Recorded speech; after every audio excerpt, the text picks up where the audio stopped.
Evangelio según Marcos, capítulo 5, versículos 1 al 20.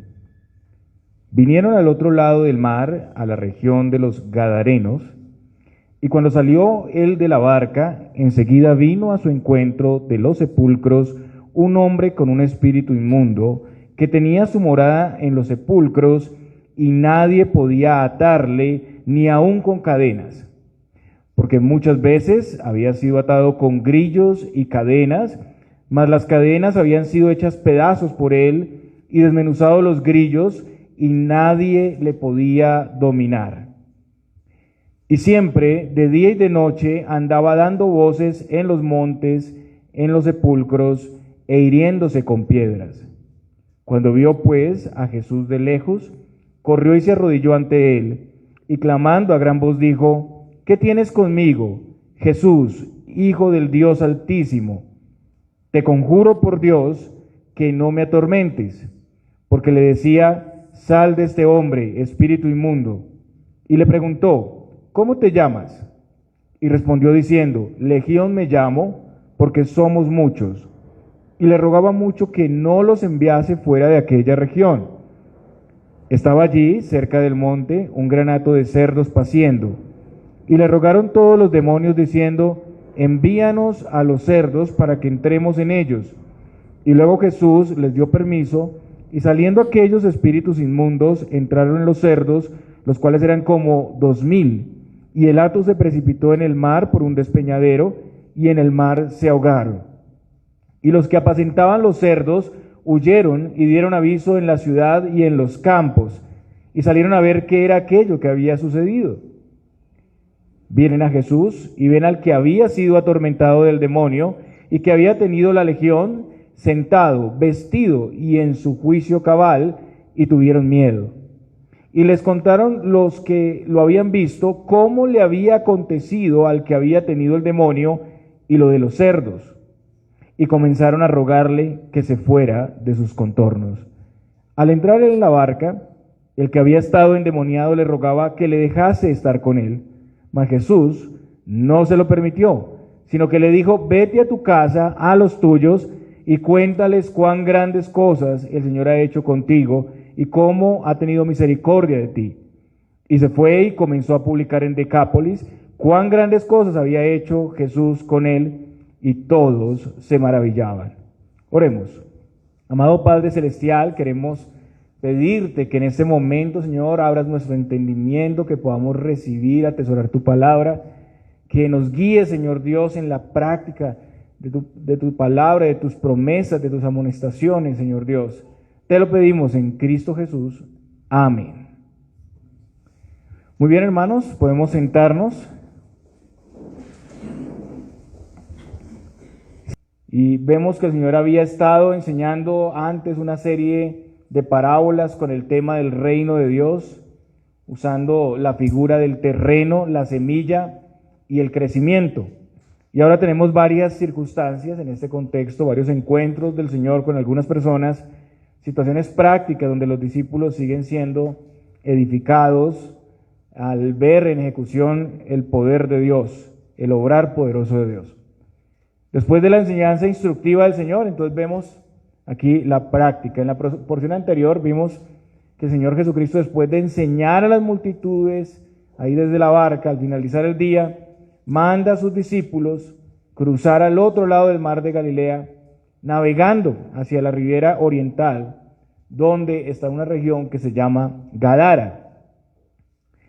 Recordemos que mientras el Señor dormía en la barca, hubo una terrible tempestad. Los discípulos ahí fueron probados, fueron tratados por el Señor, y finalmente el Señor hizo que cesara la tormenta. Al principio los discípulos tuvieron miedo a la tormenta y a la muerte, y ellos le reprochaban al Señor, pero al final sintieron temor reverente al Señor, que reprendía las olas y el viento. El día de hoy, hermanos, vamos a ver, y este es nuestro primer punto, la misericordia del Señor para su pueblo, tanto a los judíos apóstatas como a los gentiles paganos. Y vamos a ver en esto el sincretismo y el pecado que trae deformidad y miseria. Vamos a hablar sobre el Señor como el sustituto que viene a cumplir los deberes del pacto, que viene a su pueblo, expulsando todo lo que es profano. Vamos, en segundo lugar, este es nuestro segundo punto, a ver el contraste entre los hijos de Dios y los hijos de las tinieblas. Los creyentes deseando mayor comunión con el Señor y los creyentes sujetándose humildemente a su voluntad. En tercer lugar, vamos a hablar de la necesidad de salir de la barca para llevar el mensaje del Evangelio. Y aquí vemos la sabiduría del Señor enviando a sus testigos, el Señor usando a cualquier persona, esa dinámica progresiva del Evangelio, de lo pequeño a lo grande, la pequeña semilla, y luego hasta el fin del mundo, porque el Señor prospera su palabra. Y he titulado este sermón, Ve a los tuyos y cuéntales. Ve a los tuyos y cuéntales. Versículo 1. Vinieron al otro lado del mar, a la región de los Gadarenos. Entonces, después de la tormenta, como ya decía el Señor, ahí con los 12, llega al otro lado del mar. Es el mar de Galilea, que realmente es un lago de agua dulce.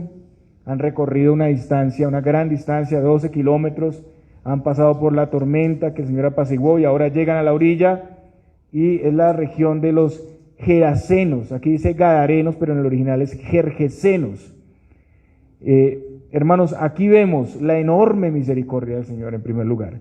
El Señor ha dejado las multitudes, ha dejado a los que han estado escuchando para ir a los que viven en impiedad, a los que viven en tinieblas, los del otro lado del mar. De la misma manera el Señor ha venido a cada uno de nosotros, hermanos. El Señor ha traspasado el cielo para traernos salvación que no merecemos, y ha pasado por una tormenta, la tormenta de la ira de Dios, para darnos a nosotros su misericordia, su gracia. El pueblo de Gadara corresponde a una de las ciudades de esta región, una de las 10 ciudades helénicas, llamada aquí Decápolis, 10 ciudades, que son Filadelfia, Gerasa, Pela, Damasco, Canata, Dion, Avila, Rafana, Gadara e Hipos. Esas son las 10 ciudades. Y podemos decir que Gadara era la principal, la capital de todo ese distrito. Con las conquistas de Alejandro Magno se había dado una penetración griega en Palestina y en Siria. Esas ciudades por un tiempo estuvieron privadas de la libertad por los macabeos, pero fueron liberadas de su yugo por los romanos y se les había dado un alto grado de autogobierno. O sea, estas ciudades tenían cierta independencia a todo el país en Palestina.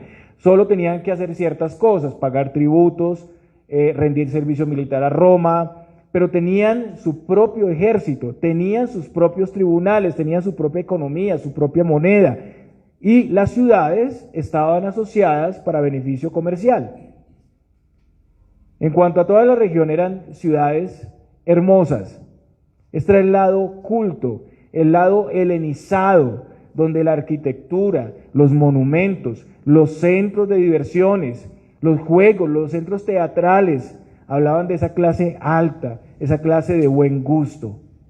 Y también pues tenían su idolatría, sus dioses, que eran pues los templos y los anfiteatros griegos, todas las deidades griegas.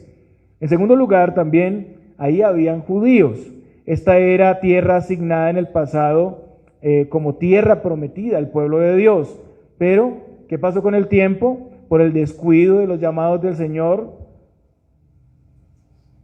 se formó un sincretismo, una cohabitación tolerable con el paganismo. Entonces, en esta región habían judíos esparcidos, pero en general habían llegado a ser un territorio fundamentalmente gentil, pagano. La cultura griega llegó a predominar en esas regiones. Y lo que vamos a ver aquí es la deformidad, miseria que trae el sincretismo. ¿Qué es el sincretismo? La mezcla entre la verdad y la mentira. Eso es lo que había pasado ahí. Entonces, la tranquilidad que se había dado en el mar, porque el Señor había apaciguado las olas y el viento, ahora es interrumpida por un endemoniado. En el relato de Mateo, hermanos, se habla de 2 endemoniados. Marcos y Lucas hablan solo de un hombre endemoniado.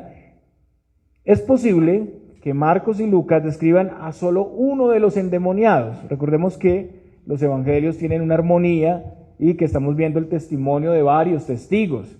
Y esa puede ser una explicación, es como lo más factible.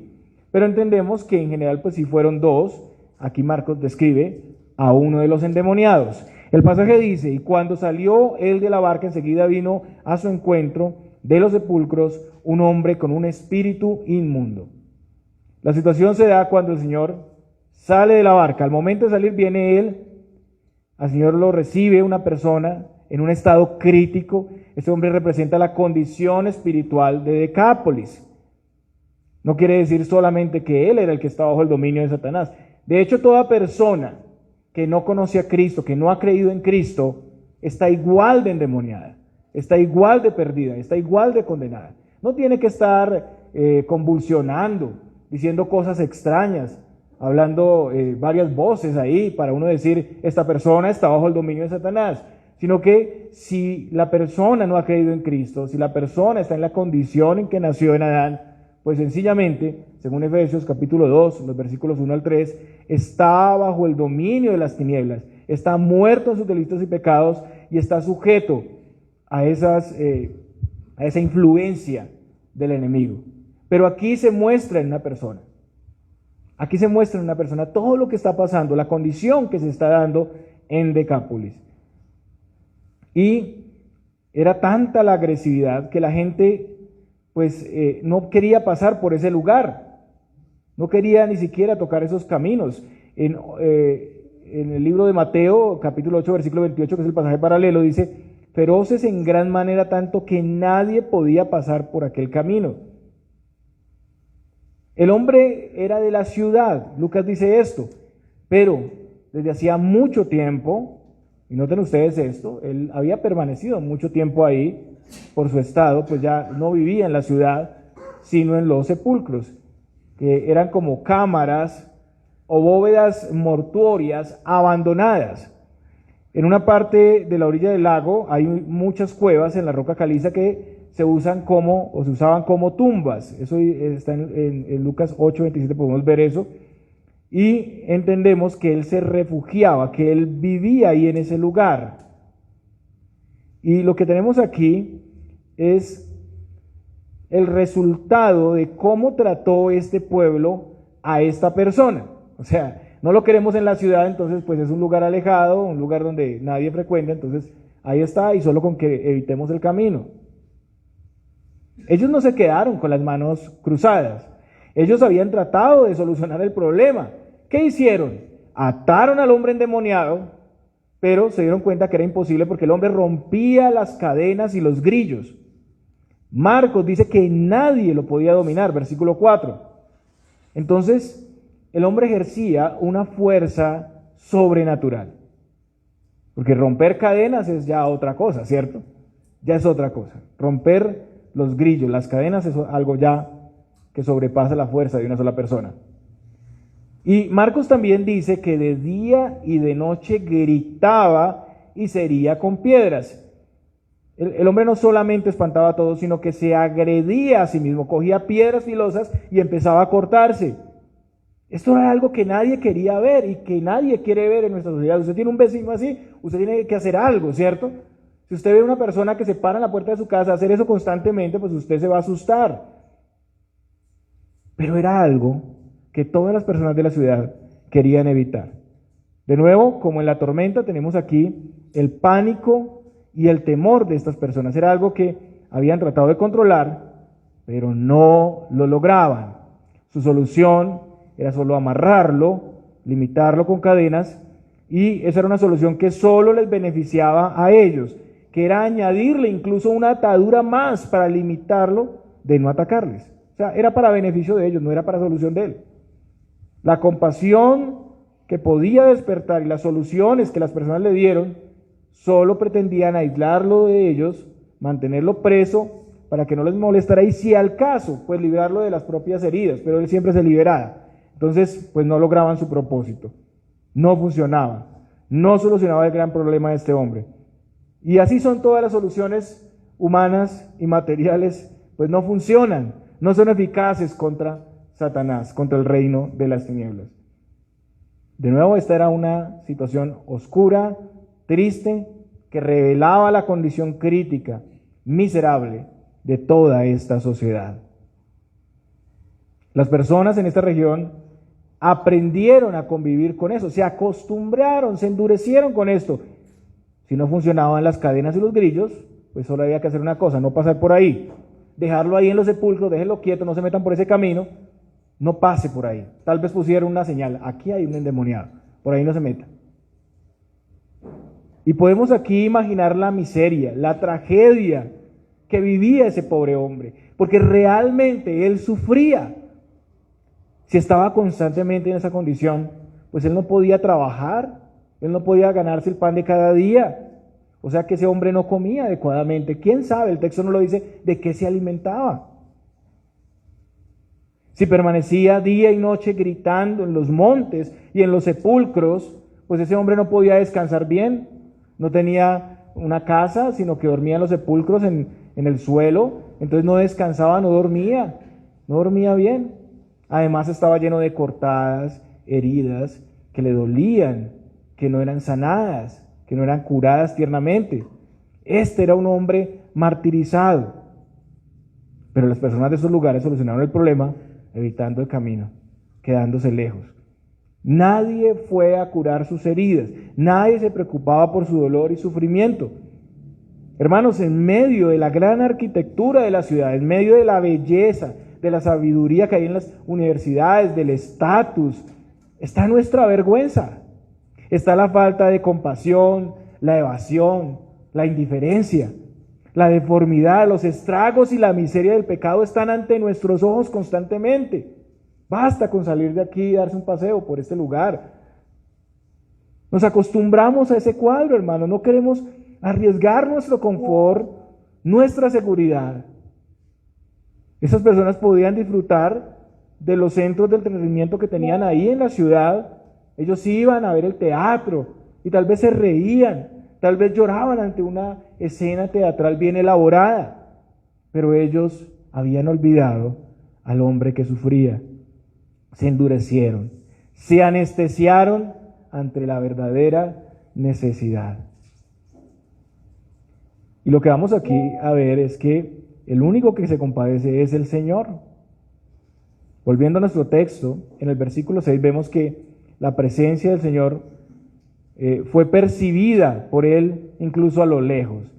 El endemoniado ve a Jesús, que llega en la barca, lo ve a lo lejos, luego corre a él y llegando a él se arrodilló.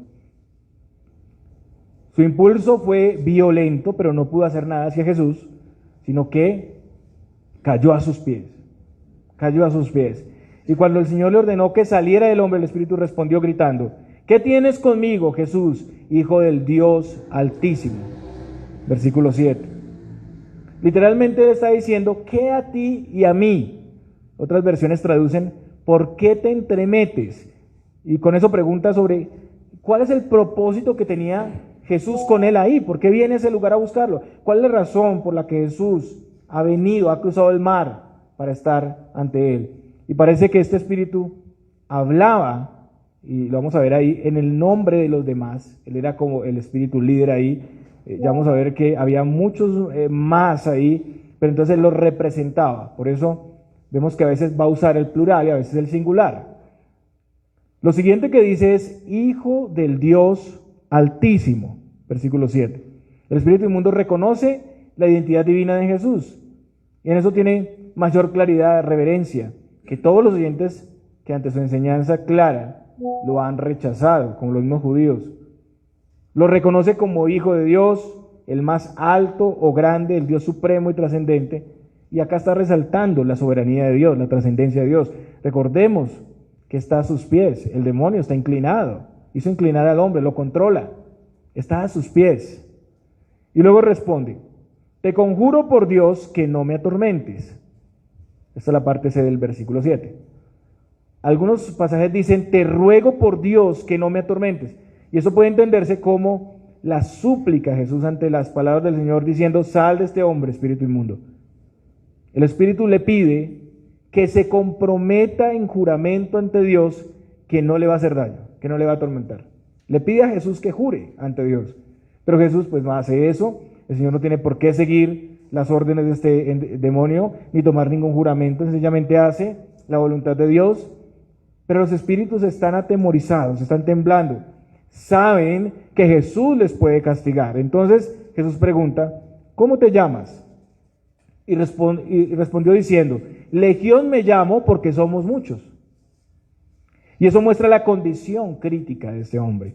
Legión en el ejército romano se refiere a un cuerpo de hasta 6,000 soldados.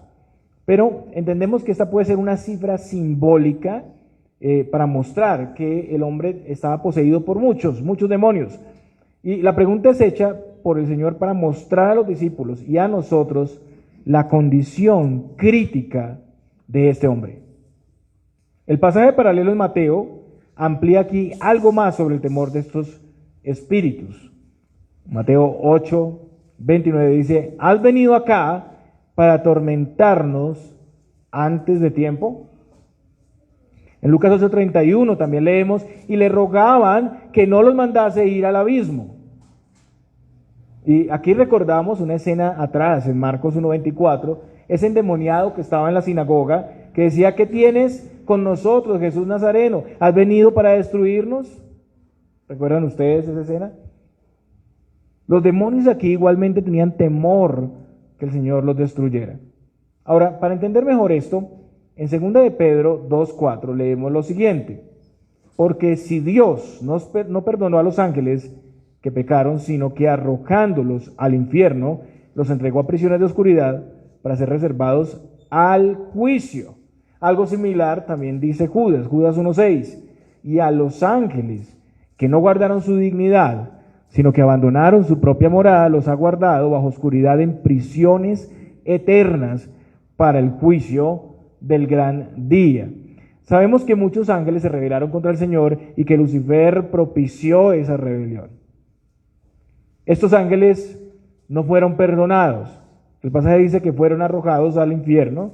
La palabra griega aquí que Pedro usa es el tártaro, que era un concepto más de los griegos y era el abismo más profundo, el Hades o el infierno. Si vemos esto a la luz de otros pasajes en las Escrituras, nos damos cuenta que una parte de los ángeles, aunque está bajo la misma sentencia, tienen cierta libertad, cierta ejecución de maldad en el mundo. No sabemos con claridad, los comentaristas no están muy de acuerdo, no tienen mucha claridad lo que pueda significar el término prisiones de oscuridad, pero entendemos que esto puede ser un grado de castigo o limitación mayor. Algunos están en un grado de castigo y limitación mayor que otros que pueden estar en la tierra. En el caso, en el libro de Job, por ejemplo, leemos Job 1:7, vemos, yo tengo el texto aquí, vemos que Satanás dice que había estado rodeando la tierra. ¿Sí? Entonces podía movilizarse, podía estar en la tierra. También en el Nuevo Testamento aprendemos que Satanás anda como el león rugiente buscando a quien devorar. Entonces entendemos que todos los ángeles que pecaron y Satanás están a la espera del juicio de Dios y en parte ya están recibiendo algo de ese juicio, pero en el día final plenamente se dará su veredicto y será la condenación. Ellos no tuvieron perdón, es la condenación. Ya en ese momento los demonios que estaban en el Gadareno sabemos que estaban sentenciados. Habían recibido en parte una condición de castigo, pero todavía pues no ha llegado el día del juicio, no se ha ejecutado la plenitud de ese castigo que recibirán. Estos demonios saben que Jesús es el gran juez, que les va a aplicar su sentencia final, y ellos tenían cierta ejecución y libertad en el mundo. Pero Cristo había venido para atar a Satanás. El reino de Satanás estaba aquí siendo saqueado. Y los demonios saben que su espera del juicio puede ser en un estado peor, en un estado más crítico. Temen ser castigados, ser más limitados, ser echados al abismo que es el infierno. Marcos dice, además, y le rogaba mucho que no los enviase fuera de aquella región. Entonces, los demonios temían ser echados al abismo, pero querían seguir en la región, en el mismo lugar geográfico. Un lugar donde las personas no temían a Dios. Ellos estaban acomodados ahí. Donde la mezcla entre la verdad y la mentira traía confusión y caos. Donde las personas se enfocaban en la sabiduría humana, en la belleza banal, externa, de cosas como la arquitectura y las palabras. Ahí quiere habitar Satanás, donde no existía la mínima compasión por las necesidades de la ciudad ni por este endemoniado. Es el lugar preferido para el enemigo. No que en otros lugares no pase lo mismo, porque estamos en un mundo caído, sino que este era un escenario del que los demonios se habían apropiado, tenían adeptos y lo consideraban un lugar tolerable para la maldad. Y también vemos, hermanos, que ellos tienen que solicitar permiso. Permiso para ir a un lugar o ir a otro. Ellos siguen reconociendo el poder y la soberanía del Señor. Los demonios no pueden ir o moverse en el mundo sin permiso del Señor. Entonces dice los versículos 11 y 12, estaba allí cerca del monte un gran hato de cerdos paciendo. Y le rogaron todos los demonios diciendo, envíanos a los cerdos para que entremos en ellos. Aquí son todos los demonios, ¿no? Ya el Señor había dado la orden a ese demonio de salir de ese hombre. Sal de este hombre, espíritu inmundo, el versículo 8. Entonces los espíritus hacen una nueva petición. Es una nueva petición. Cada cosa están pidiendo permiso. Cada situación. Recordemos que ellos le pidieron a Jesús no ser echados al abismo, no ser atormentados antes de tiempo, no ser sacados de la región, y ahora le dicen que los deje ir a los cerdos. Todo bajo permiso. No pueden simplemente entrar en los cerdos. Y los cerdos estaban en la ladera de la montaña, estaban a cierta distancia de ellos. No es muy claro qué tan cerca o lejos. Marcos dice allí, cerca del monte, pero Mateo dice lejos. La solución puede ser cerca del monte, o como dice Marcos, pero a cierta distancia de ellos. Pero bueno, eso no es lo relevante aquí. Vamos a lo que sí es relevante. Era un gran hato o rebaño de cerdos que estaba pastando. ¿Por qué los cerdos? Pues quieren los cerdos no solamente porque estaban ahí, sino posiblemente porque eran animales impuros asociados con los paganos. Y esto nos lleva a otro punto, hermanos. En esta región, como ya decía, habían judíos también. No solamente estaban los gentiles, sino habían judíos. Y decíamos que en general la mayoría llegó a ser de las costumbres gentiles a la usanza griega. Sin embargo, esta región era tierra del pacto. Decápolis había pertenecido en la antigüedad a Israel. En el libro de Josué vemos que en la descripción de la tierra, esta región pertenecía a las tribus de Israel. Esta era la tierra de Manasés. Vaya conmigo al libro de Josué, capítulo 13, los versículos 29 al 31. Josué, capítulo 13, los versículos 29 al 31.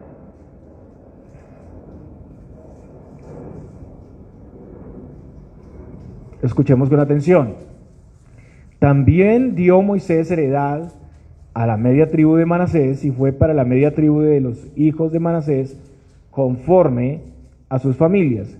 El territorio de ellos fue desde Mahanaim, todo Basán, todo el reino de Og, rey de Basán, y todas las aldeas de Jair que están en Basán, 70 poblaciones. Y la mitad de Galaad y Astarot y Edrei, ciudades del reino de Og en Basán, para los hijos de Maquir, hijo de Manasés, para la mitad de los hijos de Maquir, conforme a sus familias. Entonces, esta era tierra del pacto. La pregunta es por qué había cerdos en estas regiones, cuando el consumo de cerdo estaba prohibido por el Señor para los israelitas. En Levítico 11:7 dice, también el cerdo, porque tiene pezuñas y es de pezuñas hendidas, pero no rumía. Lo tendréis por inmundo. Lo que vemos es que todas estas cosas se habían olvidado. Todo es muestra del olvido del pacto y las promesas del Señor. El paganismo estaba ganando terreno. Junto con la tierra, si ustedes recuerdan, los israelitas tenían el mandamiento de expulsar la falsa religión, de erradicar a los cananeos. Pero como vemos aquí, ellos no hicieron esto constantemente y las consecuencias son el avance de la maldad al punto que los habitantes actuales de la tierra tienen como negocio la cría de los cerdos en la tierra del pacto y no son ni incomodados ni limitados para hacerlo. Nadie se atreve a decir nada. Y hermanos, de la misma manera pasa hoy en día. Aquí es necesario aclarar que después de la muerte y resurrección y ascensión de Cristo podemos pues comer esta carne de cerdo, no hay ningún problema en eso.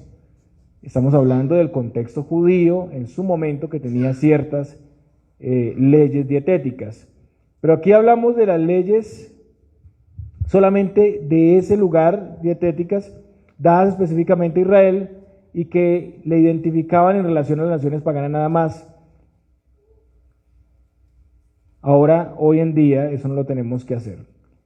La desobediencia, la rebeldía toma aquí ventaja y se hace borrosa la diferencia y las personas terminan aceptando, tolerando y cada vez están más incapacitados para discernir la verdad. Entonces, muchas veces pasa así, ¿no? Con leyes de este tipo, pero sí con permitir, con cohabitar con las cosas que el Señor prohíbe, permitiéndolas en nuestras vidas, permitiéndolas en la ciudad, en la iglesia.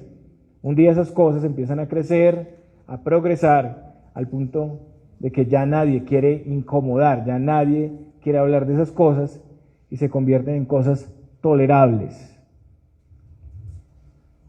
En segundo lugar, este era, como ya decía, el lado helenizado, el lado oculto de la sociedad, donde se ubicaba la clase alta, pero también el lugar donde la miseria espiritual abundaba.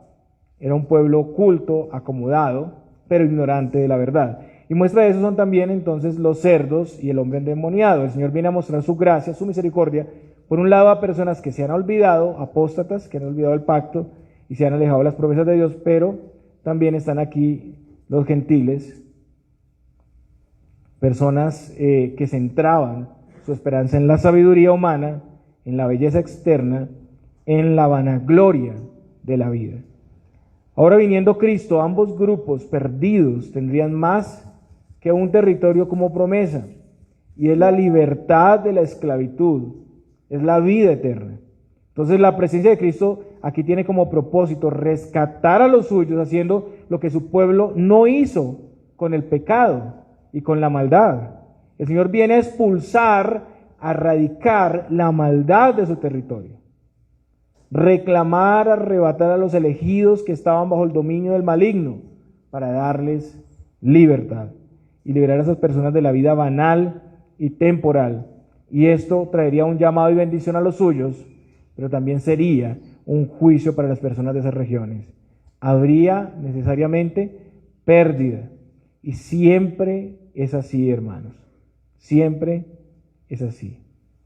Hay pérdida para poder tener bendición. En primer lugar, el Señor viene al religioso y juicioso que ha olvidado la práctica de la verdad y ha caído en ese sincretismo.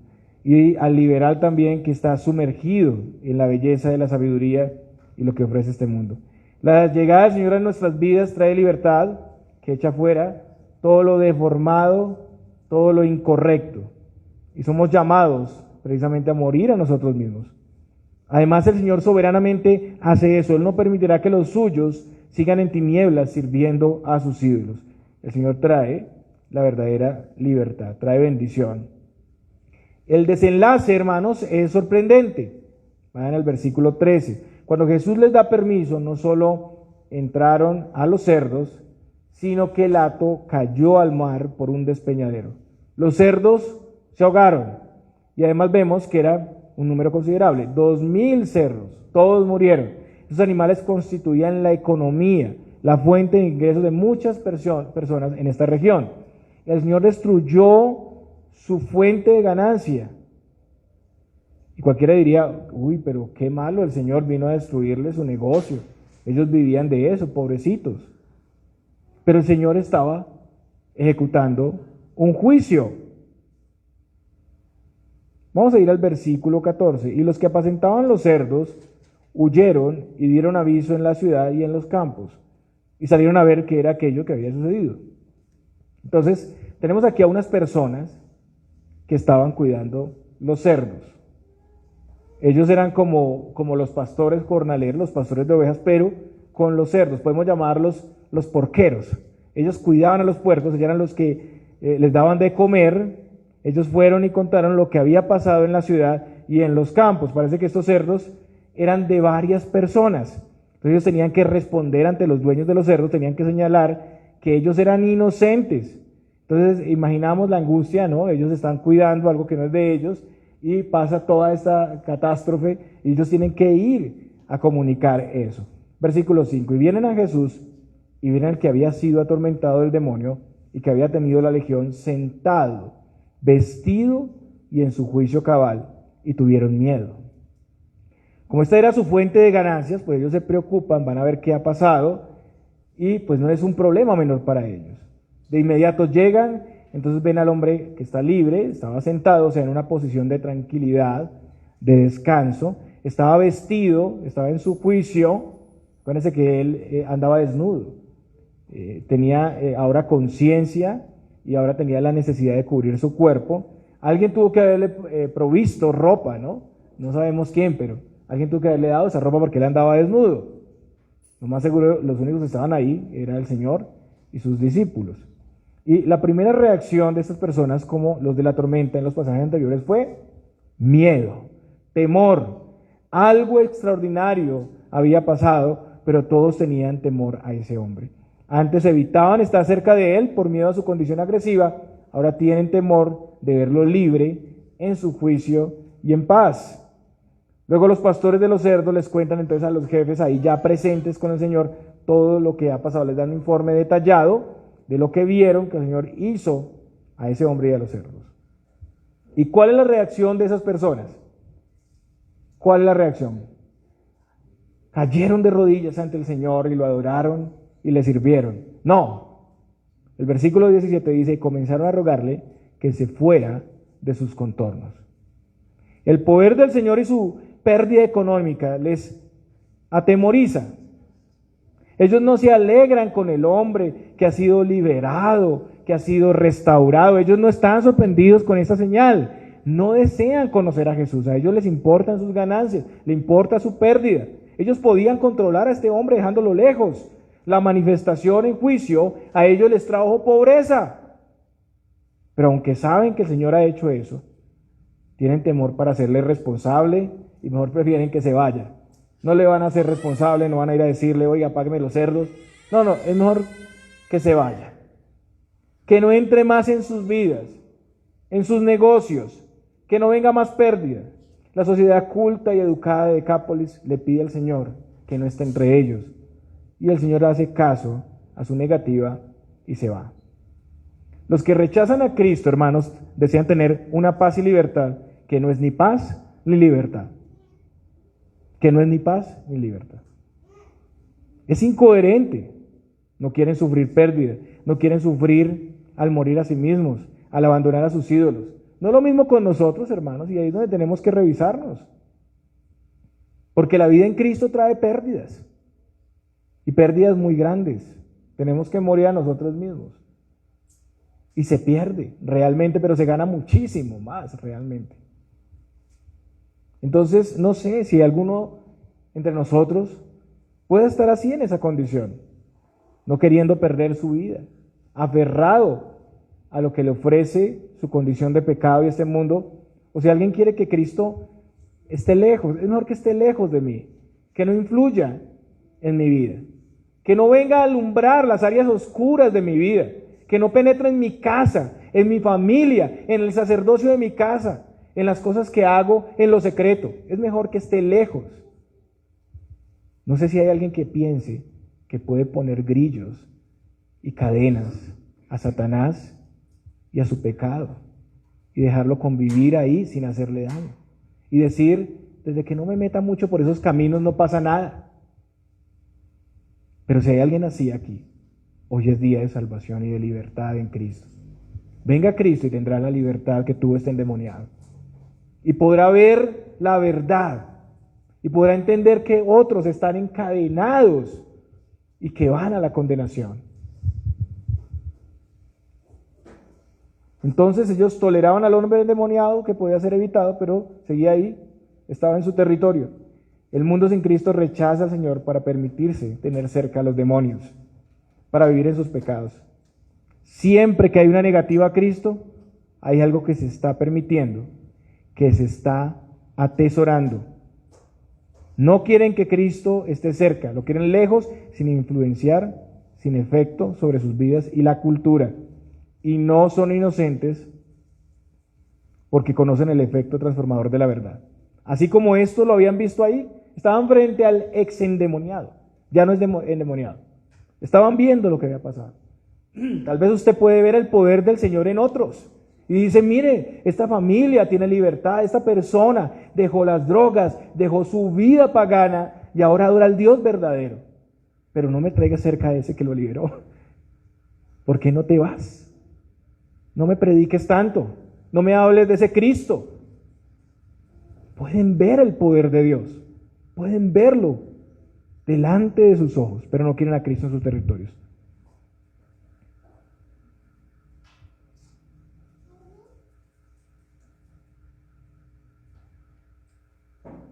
Y en esto, hermanos, están desvalorizando la verdad, están subestimando a Cristo, están engañados con las mentiras de Satanás, cuestionando la provisión verdadera del Señor, están tratando de tener paz y seguridad, pero por avenidas equivocadas, por atajos que les van a dejar más vacíos, o como algunos judíos ahí manteniendo una mistura extraña entre la verdad y la mentira, permitiendo que el pecado y la maldad no sean cuestionados en sus vidas y en sus alrededores.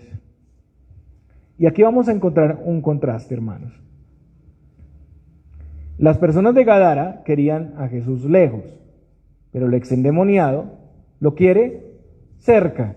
Él anhela seguir a Jesús en su propósito. Él está agradecido, quiere servirle, desea tener mayor cercanía y comunión con Él. Y hermanos, esta es la naturaleza de todo creyente. El mundo quiere fuera a Jesús, quiere lejos todo lo que tenga que ver con Él, pero los creyentes lo anhelan. Eso es fruto de alguien que realmente ha nacido de nuevo. En este caso, él quiere permanecer en la barca con Jesús, pero la respuesta, ¿cuál es? No. Jesús le responde no, no le permite ir con él. Qué extraño, ¿cierto? Sino que le manda quedarse testificando a los suyos, a sus familiares, vecinos y conocidos, hablándoles de esta gran señal, de la misericordia del Señor. Aquí hay como respuesta a un creyente un no, pero siempre hay un buen propósito en esa respuesta. A los de Gadara les dice sí y se va, pero al hombre endemoniado le dice no y lo deja entre ellos. Y el hombre no se resiste y él va donde el Señor lo envía. Él es humilde, no cuestiona el llamado del Señor. El Señor había sido expulsado de esta región. Los discípulos que venían con él también pues iban a ser asociados y eran expulsados también. Entonces aquí vemos la gran sabiduría del Señor al enviar ministros, discípulos a ser sus testigos. Este hombre, siendo propio de la región, podía quedarse, no había razón para ser expulsado de ese lugar. Más ahora, que está en su sano juicio. Entonces no iba a ser rechazado para estar entre la ciudad. Este hombre es el primero, y eso es importante, el primero en ser enviado con un rol evangelístico, incluso antes que los apóstoles. Esto es primero a los apóstoles que están en preparación con el Señor. La semilla tenía que ser regada en Decápolis.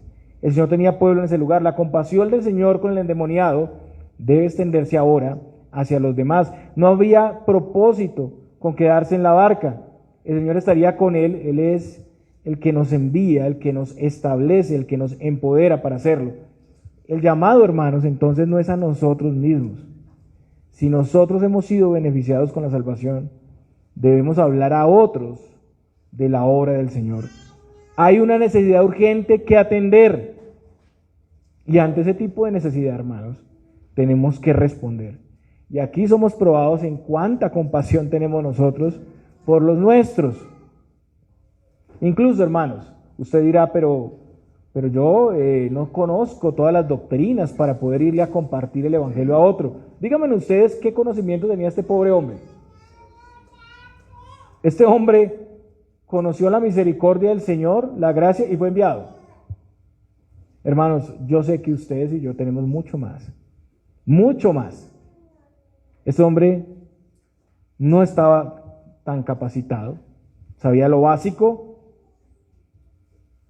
Muchos hoy en día están enfocados en hacer muchas cosas y a su manera, pero aquí y en la barca. Ellos son de los que le dicen a la señora, no, a Decápolis no, déjeme la barca, yo me voy en la barca si usted no quiere. Desestimando la necesidad, el llamado del Señor. Nadie desea tomar el riesgo de salir de sí mismo, de entrar en la vida de otras personas, de entrar en la sociedad. No, déjeme aquí en la barca, yo estoy aprendiendo a los pies de Cristo. Yo solo quiero crecer y ya, no me interesan los demás. Pero aquí vemos el propósito del Señor. Y es un llamado a empezar por lo básico. Noten ustedes la dinámica de la semilla. Es un llamado a empezar por lo pequeño. Acá se habla de los cercanos, los suyos. Ese hombre hace caso al Señor, él va y empieza a hablar de la obra que el Señor ha hecho, y se fue y comenzó a publicar en Decápolis cuán grandes cosas había hecho Jesús con él, y todos se maravillaban. Entonces, el orden correcto es empiece por los más cercanos. Si usted no ha empezado por los más cercanos, no pida ir a Asia, no pida ir a África. Hay mucho trabajo aquí, hay mucho trabajo en su propia casa, con su esposa, con sus hijos. Antes de tomar ese gran paso, empiece por ahí, asumir esa labor. Y él empieza en Decápolis, son 10 ciudades, y se espera que ese testimonio se extienda a otros. Sabemos que los que reciben el testimonio, los que creen verdaderamente, tendrán interés en comunicarlo a otros. Ese es el potencial biótico de la semilla y la buena tierra preparada por el Señor. La palabra de Dios por sí misma da fruto. La benevolencia del Señor no tiene límite. A través de ese no que le dio al endemoniado, el Señor estaba bendiciendo y alcanzando a toda una comunidad que aquí le está rechazando. Él les deja un misionero para testificarles. Verdaderamente el Señor prospera su palabra. Él hace que de la pequeña semilla un árbol robusto crezca y traiga beneficios a muchos. Si ustedes miran, vaya conmigo a Mateo 4:25, en la descripción de las regiones que llegaron a seguir al Señor, aparece aquí el otro lado del Jordán y Decápolis. Mateo 4:25 dice, y le siguió mucha gente de Galilea, de Decápolis, de Jerusalén, de Judea y del otro lado del Jordán. Hermanos, es impresionante lo que el Señor puede hacer con una persona que comparte el Evangelio. El Señor no dejó allá a todos los apóstoles, dejó a un hombre con poco conocimiento, con lo básico, pero impactado con el Señor. Él no tenía más que hablarles que de su Cristo, que lo había liberado, que había tenido compasión de él, que había venido atravesando el mar a salvarlo. Y hermanos, vamos a ver muchos resultados cuando operamos así. Gracias a todo esto en la historia, fuera del contexto bíblico, por ahí en el año 70, La nación judía se rebeló contra Roma, los soldados romanos vinieron a atacar a Jerusalén. Los cristianos huyeron, ¿y a dónde creen que fueron? Decápolis, a la ciudad de Pela. Ahí ellos encontraron a otros hermanos. ¿Y cómo salieron esos hermanos? Fruto de la predicación del exendemoniado. Y pudieron refugiarse con ellos. Hermanos, aquí podemos ver cómo el Señor hace de la pequeña semilla un árbol robusto que trae bendiciones a muchos. Esto es lo que veíamos en la enseñanza de la semilla. Un árbol que puede cobijar a las naciones. Aquí somos llamados para tener la misma compasión del Señor por los que no conocen el Evangelio. Por no ser indiferentes ante la necesidad que hay en el mundo. Y no nos confundamos, hermanos. Entendemos que la necesidad es la más grande, la salvación, ¿cierto? Que no conocen al Señor, pero eso va acompañado de muchas otras necesidades que nosotros podemos suplir y que podemos atender precisamente en el Evangelio. La miseria que vemos alrededor nuestro, los mendigos, las prostitutas, las circunstancias terribles que vemos en la sociedad son sencillamente el efecto de la caída de Adán. Son efectos de la caída que nosotros tenemos como sal y luz que reparar y restaurar con el Evangelio. No podemos concentrarnos en nosotros mismos. De nuevo, y quiero acentuar esto, no podemos seguir concentrados en nosotros mismos. No podemos olvidar los llamados del Señor para entrar en el mundo, para transformar la cultura, la ciudad. Usted ha estado demasiado tiempo en la barca. Usted necesita ir, debe ir. La iglesia pierde su propósito cuando se centra en sí misma. Ir al necesitado en la ciudad implica sufrimiento, dificultad. Hay que pasar el difícil mar, la tormenta. Hay oposición, hay rechazo. Algunos tienen que salir de la barca y otros tienen que quedarse. Los apóstoles tenían que seguir sus labores, ¿cierto? Pero a la vez hay que ir.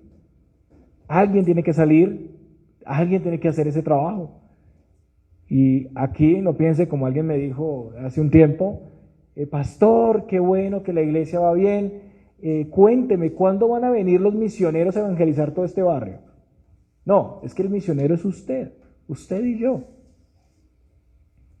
Pensemos por un momento, porque lo decimos aquí, pero esto tiene una ejecución práctica. ¿Hemos estado compartiendo el evangelio en este sector? Por lo menos una persona sabe que aquí se reúne una iglesia presbiteriana reformada que sea ajeno completamente, que no tenga idea de la iglesia.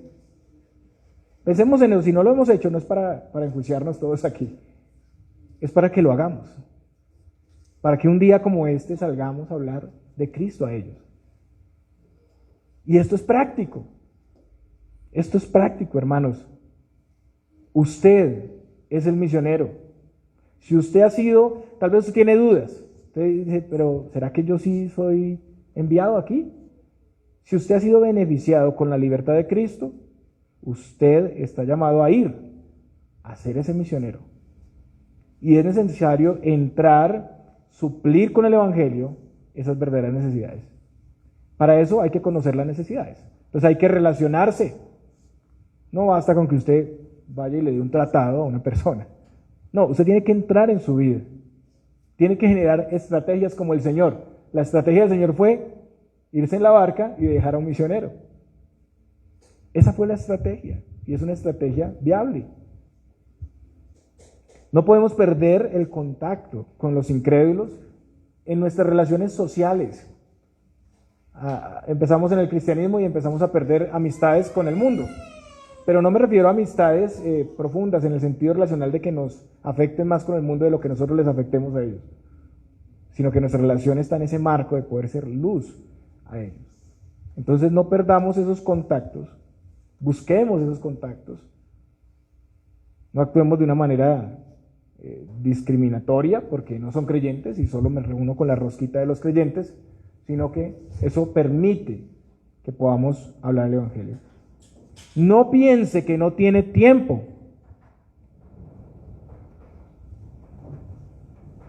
No piense que no tiene tiempo, no diga eso de que no tiene tiempo. El Señor le ha dado a usted el tiempo. Este hombre salió de una situación crítica y el Señor le proveyó lo que necesitaba. Él pasaba sus días, sus noches en esclavitud, en tortura.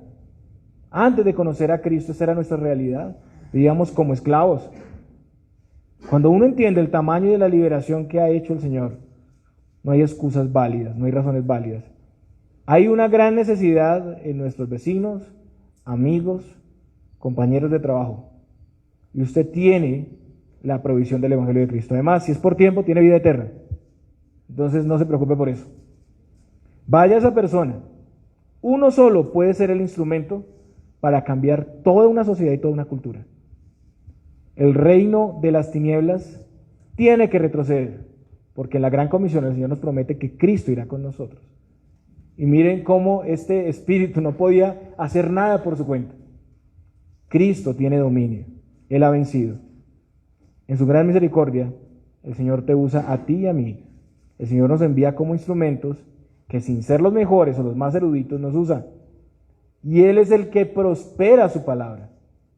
Y vale la pena, hermanos, vale la pena ver vidas cambiadas, transformadas, ver una cultura transformada. La libertad en la paz de Cristo.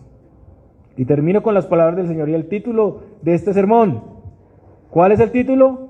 Ve a los tuyos y cuéntales. Ve a los tuyos. Que el Señor les bendiga.